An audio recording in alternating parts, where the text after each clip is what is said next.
बोलिए प्रेम से श्री सद्गुरु महाराज की जय। श्री सद्गुरु महाराज की जय। श्री सद्गुरु महाराज की जय। अखंड मंडलाकारं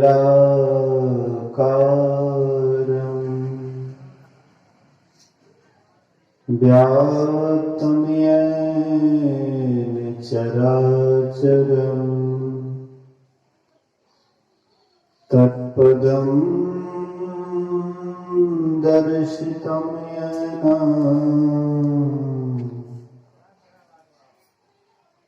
तस्मै श्री गुरुवे नमः। धन्य धन्य सतगुरु सुखदा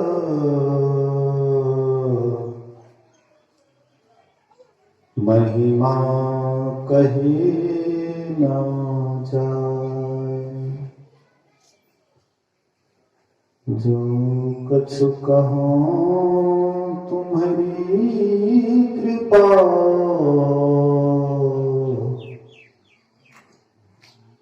मौते कछु न बसाए। सर्वत्र सर्वदा वर्तमान सद्गुरु महाराज जी के पावन चरणों में कोटि कोटि नमन। उपस्थित गुरुजन,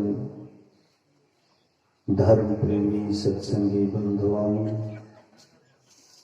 पूजनीय माताओं तथा भक्तिमती बहनों, त्रिदिवसीय संतमत सत्संग का आज अंतिम समय के अंतिम पाली में हम आप उपस्थित हैं। सुन रहे थे योग शिखोपनिषद से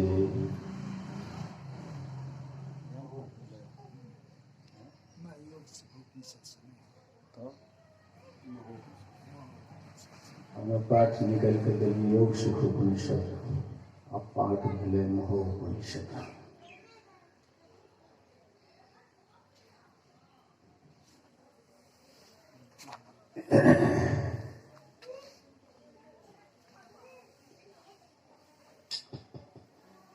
चलिए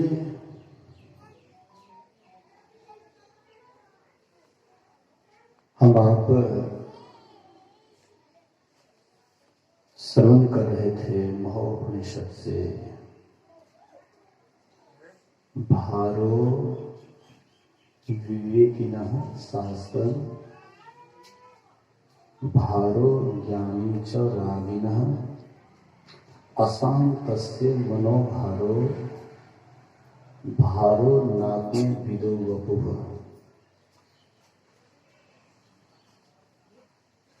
अशांत मनुष्य के लिए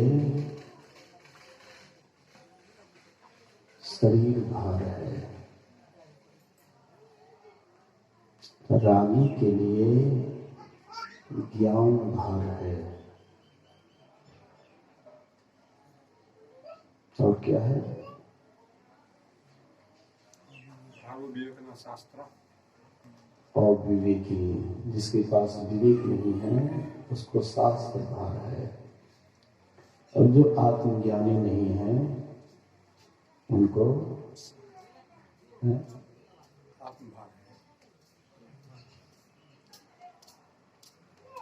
मन भार है कि आत्म भार है।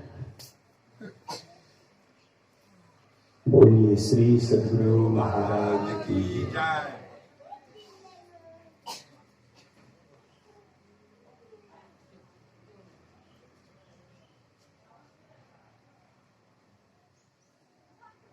हम आप संसार में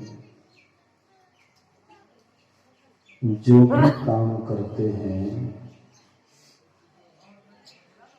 जो भार बुझाता है, वह काम में मन नहीं लगता है, और जो काम में भार नहीं बुझाता है, उस काम में मन लगता है। हम आप सत्संग ध्यान भी करते हैं तो कितने को भार बुझाता है। एक भार है, गुरु महाराज की आज्ञा है, इसलिए करना है। भार समझ करके करते हैं।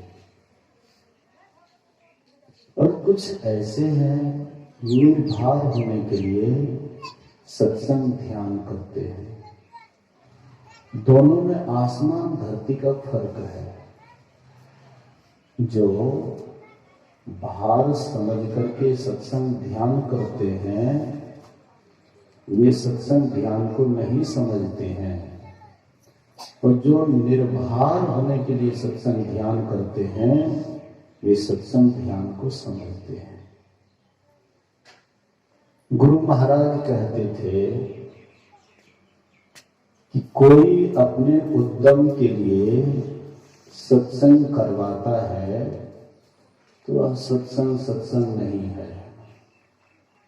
कोई अपने उद्यम के लिए, लाभ के लिए सत्संग करवाता है तो यह सत्संग नहीं है। सत्संग आपको ये नहीं सिखाता है कि कोई कामना रख करके यह काम कीजिए। कामना ही दुख का कारण है। आज तक हमने जितने भी कामना किए हैं, इसका परिणाम दुख ही मिला है, सुख नहीं। वासना का ख्याल संसार में घसीटता है, और निर्वासना का ख्याल परमार्थ की तरफ ले जाता है। जिसको कबीर साहब ने कहा है, बास सुरत ले आवई, शब्द सुरत ले जाए, परिचय श्रुति है स्थिरे, सो गुरुदई बताए। वासना का ख्याल संसार में लाता है। कहते हैं संग के साथी सब पार उतर गए, हम ही पड़लो मझधार, मझधार मेरे सतगुरु। नैया लगा दो भव पार, भव पार मेरे सतगुरु। हमारे साथ में बहुत जीव आए थे। जब सृष्टि का आरंभ हुआ तो हम लोगों के साथ बहुत जीव आए, लेकिन वे लोग पार उतर गए, भवसागर पार कर गए, संतत्व को पा लिए, भगवंत बन गए, संत बन गए। हम लोग साधारण जीव अभी तक बने हुए हैं। कारण क्या है? तुच्छ वासना के कारण हम आप साधारण जीव बने हुए हैं। साधारण वासना, जिससे हम अपने अस्तित्व से हट जाते हैं, जिस वासना के कारण हम पशु हो जाते हैं, जिस वासना के कारण हम राक्षस हो जाते हैं, जिस वासना के कारण हम दानव कहलाते हैं। जितनी भी वासना है, ये वासना आपको नीचे ही ले जाता है, ऊपर की ओर नहीं। इसीलिए संसार में जितनी भी वासना है, संत महात्मा कहते हैं उससे ऊपर उठो। अगर तुम परमात्मा को पाना चाहते हो और जो भी प्राप्त किए तो वे वासना से ऊपर उठ करके प्राप्त किए।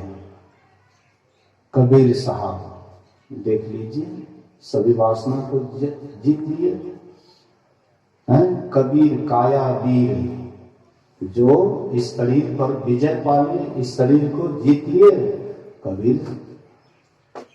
कबीर साहब हो गए, नानक साहब हो गए, दादू दयाल हो गए, जितने भी संत हुए सब इसी वासना को काबू किए, इसी वासना को कमांड किए। लेकिन हम आप सोचते हैं कि अच्छा ये थोड़ा सा वासना को भोग लेते हैं, अब फिर उसके बाद तो निर्वासना हो ही जाएंगे। जो आगे में है उसको पहले भोग लेते हैं, और जैसे भोगते हैं तो उसका रोग भी तो होता है, उसका परिणाम भी तो मिलता है। भोग से रोग होता है। इसको थोड़ा सा कम कर दो, सुसियाता है, सुसियाना नहीं चाहिए। थोड़ा आवाज कम में होगा तो क्या होगा, यही में तुम्हारे बाजा का नाम नहीं होगा। साधु पर निर्भर करता है कि कितना जोर से बोलेंगे। तुम कितना ही बढ़ा दोगे, हम धीरे से बोलेंगे तो तुम्हारे माइक में कम में आवाज रहेगा। इसलिए सुसियाना नहीं चाहिए। बोलिए श्री सद्गुरु। तो गुरु महाराज जी कहते हैं, भोगन सकल प्रत्यक्ष रोगन। जितने भी भोग हैं प्रत्यक्ष में सबके सब रोग हैं। लोग कहते हैं कि आज जब भोगोगे तो कई जन्मों के बाद मिलेगा, लेकिन किसी किसी महात्माओं ने कहा कि हाथ दोगे अभी आग में, अब पकेगा कितना, 6 महीना के बाद। जैसे हाथ डाला वैसे ही तुम्हारा हाथ जलने से वंचित नहीं। हाँ, वो दुख तुम्हें परेशान करेंगे 6 महीने तक, लेकिन आग में जैसे हाथ डाला, जल आपका हाथ उसी समय जल जाता है। इसी तरह से संसार में हम जितने भी भोग भोगते हैं, जैसे भोगना प्रारंभ करते हैं तभी से रोग शुरू हो जाता है। भोगन सकल प्रत्यक्ष रोगन, जानी के हटते रहो, यह जान करके हटते रहो, भोग से हटते रहो। तो आप कहेंगे क्या हम भोगे नहीं, आंख से देखे नहीं, कान से सुने नहीं, नाक से गंध नहीं लें, जिह्वा से रसास्वादन नहीं करें, चमड़ा से स्पर्श नहीं करें? कहते हैं इसका भी तरीका है। अगर आप दवाई के रूप में जहर भी लेते हैं तो वह भी अमृत का काम करता है। जहर को भी वैद्य के बताए अनुसार खुराक के मुताबिक लेंगे तो वह जहर भी अमृत का काम करता है। और ज्यादा अमृत भी पी लोगे तो वो भी शायद अनपच हो जाएगा। इसीलिए मात्रा जानिए। आंख है, देखेंगे तो जरूर, लेकिन देखना कहाँ है इस पर भी ख्याल रखना है। देखो ताको, ताको मत। देखना है लेकिन ताकना नहीं है। ताकना क्या है? अब कोई रूपवती युवती जा रही है बगल से, तो देखते तो बहुत हैं, लेकिन ताकने वाले भी होते हैं, तिरछी नजर से भी देखने वाले होते हैं, बुरी नजर से भी देखने वाले होते हैं। इसलिए गाड़ी पर कहीं कहीं लिखे हुए आप देखेंगे, बुरी नजर वाले तेरा मुंह काला, गोरा नहीं, बुरी नजर वाले तेरा मुंह काला। तो देखना कोई गुनाह नहीं है। सुंदर फूल है तो काहे के लिए देखना नहीं चाहिए सुंदर फूल को? तो परमात्मा ने ये सुंदर फूल क्यों बनाया? देखना है, पर भाव पवित्र हो, आपकी भावना पवित्र हो। अच्छी बात है, फूल है, खिला हुआ फूल है, देखिए कोई बात नहीं है, लेकिन तोड़ने की कोशिश मत कीजिए। अगर तोड़ने की कोशिश करते हैं तो यहीं से आपके भीतर में रोग होता है। किसी के प्रति आसक्ति ही दुख का कारण है। हम सोचते हैं कि संसार के विषय मिल जाएंगे तो हम सुखी हो जाएंगे, लेकिन ये आज तक नहीं हुआ है। विषय जिसको भी मिला है, विष जिसको भी मिला है, तो मरा है, जीवित नहीं। कुत्ता सूखी हड्डी को चबाता है, कुत्ता सूखी हड्डी को चबाता है, और जब चबाता है तो चबाते चबाते कभी उसको वह सूखी हड्डी तालू में लग जाता है, उधर से खून गिरने लग जाता है। कभी जीभ कट जाता है, उससे खून निकलता है, कभी तालू से खून निकलता है। और वही खून जब उनके कंठ तक जाता है तो उसको बुझाता है कि ये हड्डी से खून निकल रहा है। स्वाद उसको बुझाता है, कहता है हाँ अब इसमें स्वाद मिल रहा है, और चौ से चबाता है, और वह सूखी हड्डी को बड़ा चौ से चबाता है।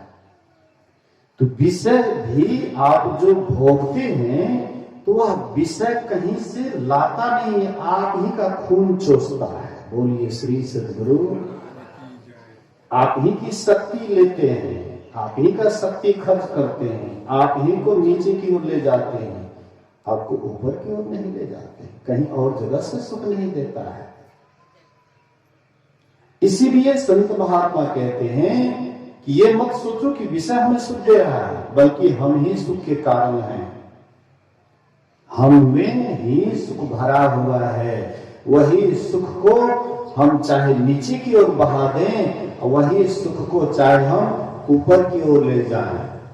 अगर नीचे की ओर बहाएंगे तो वह विषय में बहेगा, तो अंत में आपको दुख होगा, कष्ट होगा, पछतावा होगा, और परमात्मा नहीं बल्कि संसार के थपेड़े खाएंगे, अनेक प्रकार का रोग होगा, बहुत बहुत दुख होगा।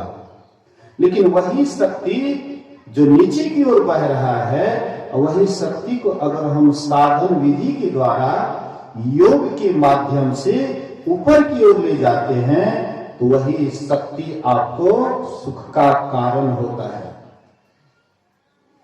ईश्वर अंश जीव अविनाशी, चेतन अमल सहज सुख राशि, सो माया बस भयउ गुसाई, बंधु की मरकट की नाई। हम कौन हैं? ईश्वर के अंश हैं। ईश्वर पूरे हैं तो हम क्या अधूरे हैं? अगर वे पूर्ण धनी हैं, वे परमात्मा स्वामी पूर्ण धनी हैं, तो हम क्या अधूरे धनी हैं? अरे जो पूर्ण से निकला वह भी पूर्ण। बोलिए श्री सद्गुरु। साँझ के देखिए एक नढ़िया जब हुआ करे छे तो सब हुआ शुरू कर छे। एकटा जब उठे छे तो धीरे धीरे सबके देखा देखी लग जाए छे, उठे के देखे छे बगलो में उठ रहा छे, देखे छे ओना उठ गेलै।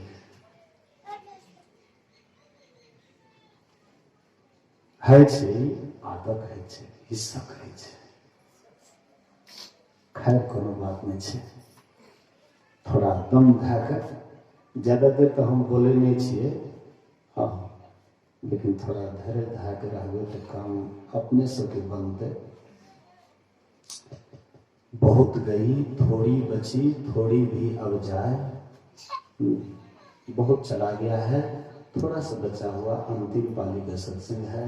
और इस समय में जो आप लोग अपना रूप दिखाइएगा तब तो हम समझेंगे कि हाँ था तो सत्संगी लेकिन डुप्लीकेट, धान कम भूसा बेसी, खखरी उड़े वाला। बोलिए श्री सद्गुरु। तो आइए, मैं आपको कह रहा था कि ईश्वर अंश जीव अविनाशी, चेतन अमर सहज सुख राशि। सो माया बस भयम गुसाई, बंधेम कीर मरकट की नाई। जो बंदर को बचाने वाले होते हैं वे क्या करते हैं, थोड़ी मिठाई तोड़ करके अगल बगल छिटक देते हैं, एक घड़ा गाड़ देते हैं और उसमें साबुत मिठाई धर देते हैं। तो बंदर देखता है अगल बगल मिठाई है, खाता है, बड़ा स्वाद लगता है। और जब झांक करके देखता है घड़ा में तो देखता है कि एकदम सोसे सोसे मिठाई है। अब इसके जी से पानी गिरने लग जाता है। तो बेचारे क्या करते हैं, इधर से खाली हाथ जब डालते हैं तो चला जाता है अंदर, लेकिन मिठाई जब हाथ में लेते हैं तो तब मुट्ठी बड़ा हो जाता है और जैसे ही निकालना चाहते हैं तो तब निकलता नहीं है, तब निकलता नहीं है। छोड़ दियो अहो अगाड़ियों में अपनी सब ये क्या लो है, छोड़ दियो अगाड़ी से हट जाओ, अगाड़ी से हट जाओ। देखिए इस रास्ते से उतना आना जाना नहीं चाहिए, उससे भी लोगों का मन चंचल होता है। दृष्टि कहीं भी जाती है तो मन चंचल कर देता है, एकाग्रता भंग हो जाता है। और दिन भी सत्संग हो रहा था लेकिन इतना आंजाम नहीं था तो ठीक था। दृष्टि जितना सिमटा हुआ रहता है बोलने वाले को भी ठीक रहता है और सुनने वाले को भी अच्छा रहता है। जैसे ही अगल बगल में हलचल हुआ तो सबका मन हलचल हो जाता है। तो बंदर बचाने वाले क्या करते हैं, तो जैसे ही वह बंदर देखता है नीचे डालता है हाथ, खाली हाथ तो चला जाता है, लेकिन उधर से जब निकालते हैं मिठाई समय तो वह हाथ अटक जाता है। बंदर को शंका हो जाती है कि ये मिठाई, ये घड़ा हमको पकड़ लिया है, बल्कि घड़ा पकड़ा नहीं है बल्कि वे मिठाई को पकड़े हुए हैं। अब मिठाई को जैसे छोड़ेंगे वैसे ही वे स्वतंत्र ढंग से विचरण करने लगेंगे जंगल में। लेकिन लालची बंदर ना तो मिठाई को छोड़ता है और ना ही घड़ा से हाथ निकलता है। और उधर बंदर बचाने वाले देखते रहते हैं, आते हैं, बंदर को पकड़ लेते हैं और उसको गांव-गांव नचाते हैं, पैसा भीख मंगाते हैं। हाँ, भर दिन भीख मांगता है और शाम के समय बेचारा को 1 रुपया हाथ नहीं लगता है। यही हाल हम लोगों का है। हम लोग भी वासना रूपी मिठाई को जो पकड़े हुए हैं और सोचते हैं कि ये मिठाई खा लेंगे तो हमको सुख लग जाएगा, लेकिन आज तक नहीं लगा है। अरबों खरबों वर्षों से सृष्टि आ रही है और अभी तक हमने विषयों को भोगा है, अभी तक हमें तृप्ति नहीं मिली है, तो क्या आगे तृप्ति मिल जाएगी? बचपन से लेकर के बुढ़ापे आ गया, अभी तक तृप्ति नहीं हुई, अब आप उत्तर दक्षिण हो जाइएगा तब आपको तृप्ति आएगी। इसलिए गोस्वामी जी कहते हैं, बूझे न काम अगिन तुलसी कहो, विषय भोग बहु घीते। जिस तरह से अग्नि धधक रहा है और उसमें आप घी डालिए तो और ज्यादा वह अग्नि भव करता है और ज्यादा अग्नि उठता है। इसी तरह से विषय का लहर है और उसमें हम आप सोचते हैं कि थोड़ा और भोग लें, तो जैसे भोगने के लिए जाते हैं और वे भभक जाता है और विषय की तरफ ललायित हो जाता है। और एक जन्म नहीं, इस जन्म नहीं, कई जन्मों तक अगर इस तरह से आपको खूब विषय मिले, आप खूब भोगते रहें, लेकिन कभी भी ऐसा जन्म नहीं आएगा कि आप कह दीजिएगा कि हम तृप्त हो गए। राजा ययाति की शादी हुई शुक्राचार्य जी महाराज के पुत्री से। शुक्राचार्य दैत्यों के गुरु थे, उनके पुत्री से शादी हुई और शादी में नौरी साथ कर दिए। वो भी युवा अवस्था की थी नौड़ी, और ययाति को नौड़ी से भी प्रेम हो गया, नौड़ी से प्रेम हो गया। जिसको शादी करके लाए उनसे तो प्रेम था ही, लेकिन जो साथ में आई थी युवती उनसे भी प्रेम हो गया। अब शुक्राचार्य की बेटी गए अपने पिता के पास कि पिताजी हमसे विश्वासघात किए, ये हमसे शादी करके लाए, जो नौड़ी साथ में भेजे थे उनसे भी ये प्रेम कर लिए, इसलिए आप इसे दंडित करें। शुक्राचार्य जी महाराज कहते जाओ, तुम्हारी इसी उम्र में बुढ़ापा तुमको घेर लेंगे, तुम बूढ़े हो जाओगे, विषय के भोगने योग्य नहीं बनोगे, तुम्हें अनुचित काम किया है, इसलिए तुम इसका सजा भोगो।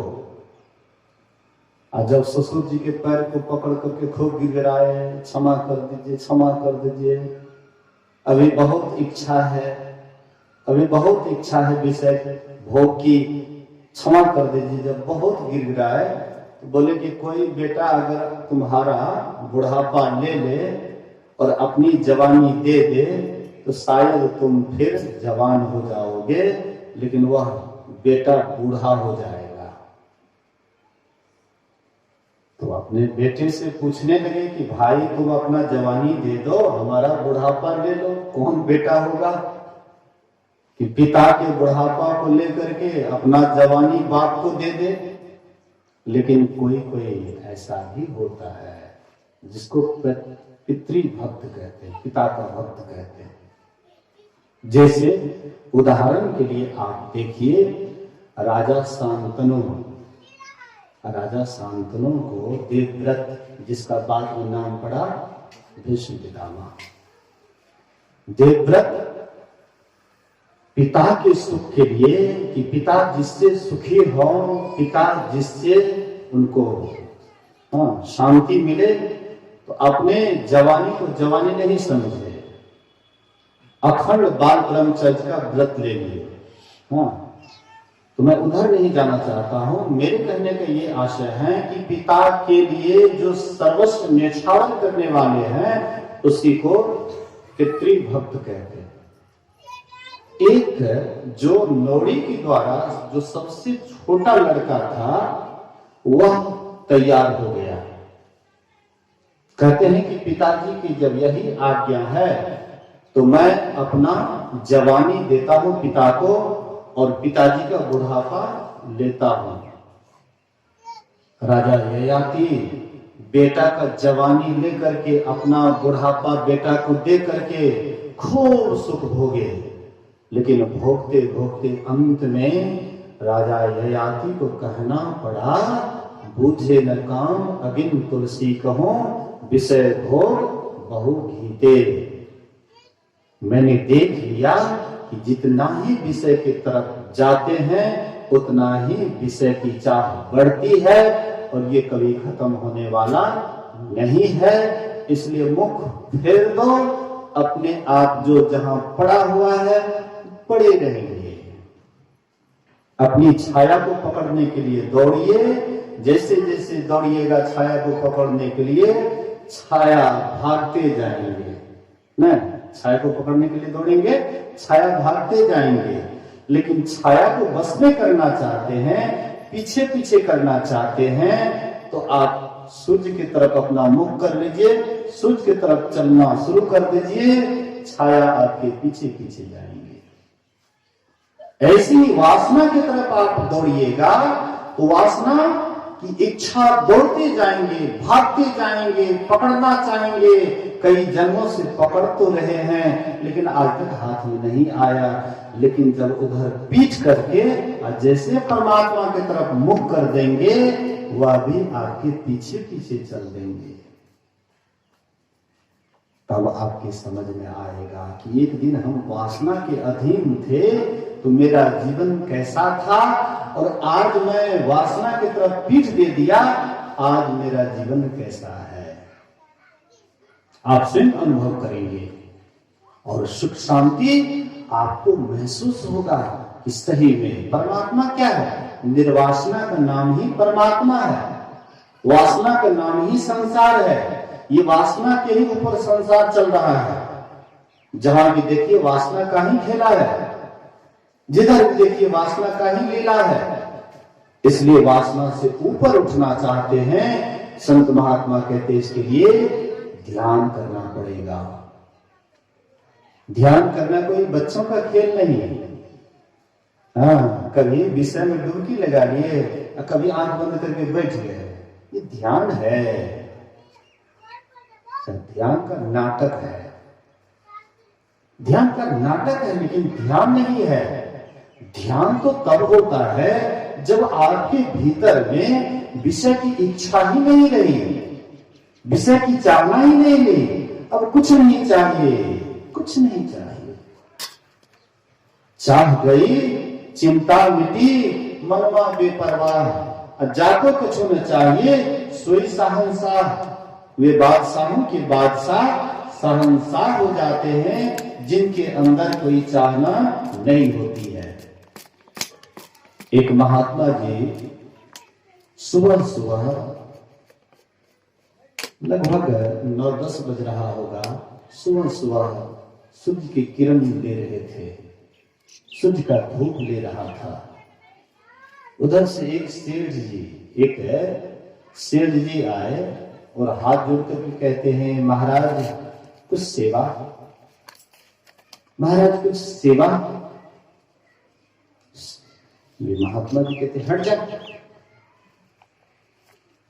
धूप आने दे, धूप को तू रोक करके रखा है। जय गुरु महाराज, दर्शन दो घन श्याम, नाथ मोरी अखिया प्यास दे। बोलिए श्री सदगुरु।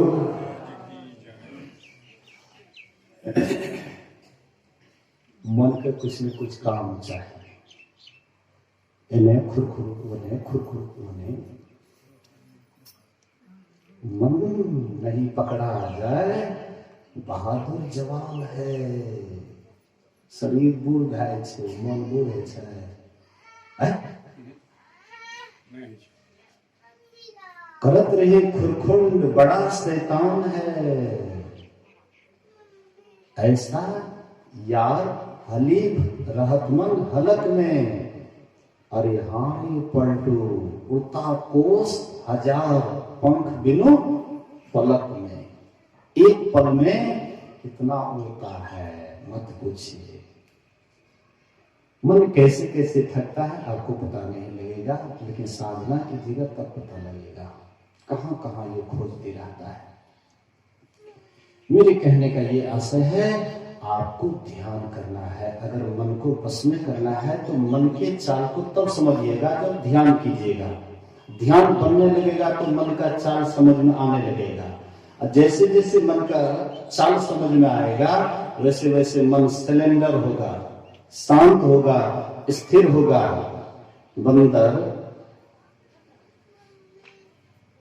बंदर जब जहरीला सांप को पकड़ता है तो कहां पकड़ता है जानते हैं? थुथना, थुथने को पकड़ता है। बंदर जो सांप को पकड़ता है, जहरीला सांप को, तो थुथना को पकड़ता है।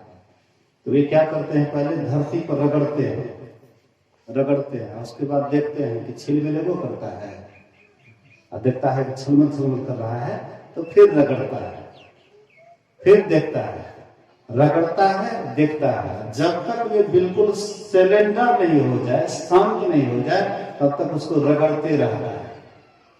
ऐसे ही हम आपको भी मन को रगड़ना है ध्यान में। ध्यान का जब रगड़न लगेगा तब ये मन सिलेंडर हो जाएगा। सिलेंडर हो जाएगा तो सीधा बिल में घुसेगा, बाहर चलेगा तो टेढ़ा मेढ़ा चलेगा। बाहर जब सांप चलता है तो टेढ़ा मेढ़ा चलता है, यही सांप जब बिल में घुसता है तो एकदम सीधा हो जाता है।